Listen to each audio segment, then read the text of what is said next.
I'm a storyteller, which is a title that comes out of Africa, and most cultures who lived close to the land, they had people who told stories. The concept of being an artist is relatively new within the last maybe 500 years. Prior to that, each culture had people that were there, and their responsibility was to communicate through what that particular culture group called its symbols, their colors. And now, today, all of that has just been thrown into one big pot and referred to as art. But that term is deceptive because it's not art. It's more material culture than it is art. But when you talk about material culture, you're actually talking about the culture group, the group itself, what they have left behind.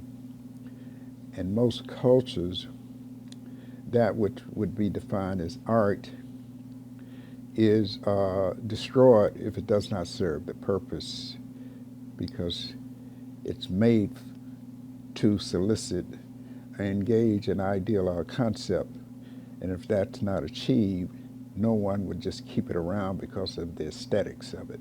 It's my responsibility to remind people from which they came. And since I'm dealing with the African experience, it meant that for a period of, let's say, 500 years, our history, our culture has been deliberately ignored, destroyed, or claimed by others. It was only when I discovered African material culture and I had to figure out what will I be able to talk about without getting sidetracked with the people being afraid of what I'm trying to introduce them to. And that's where the beads came in. There's no difference in the use of beads, textiles, carving, sculpture, mask, and utilitarian items in Africa. They all serve the same purpose. So that's why I gravitated towards beads. Now that I got these beads, how do I get people to take note?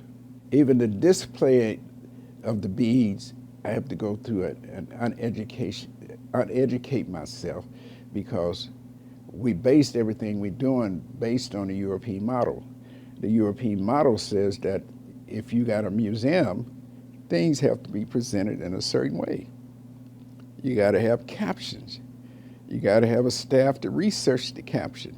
So I had to deal with this ideal. Do I want to meet European museum standards? Or do I want to display these beads so my people could see them? So I had to manufacture it so others could see it without me saying a word, and yet communicating with them. Then it dawned on me that the Europeans who traveled throughout Africa, all the things they deemed to be significant that they collected and stole were given to them. There was no captions on these items. So once I got over that hurdle, then I'm able to display the beads, and where people can come in here and just enjoy the energy of having them around. It's still me, but I'm displaying who I am to people so they can see what I know. So I said, okay, I need some curb appeal.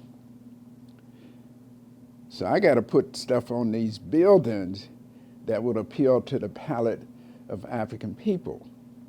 So now I'm still using symbols. I'm using images that have been in our cultures for thousands of years.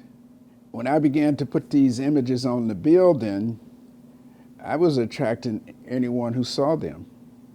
So I said, okay, now I have all this information in me. I've spent 15 years at the African American Museum studying the history of Africans in this country, and I spent another 15 years studying the history of Africans on the continent.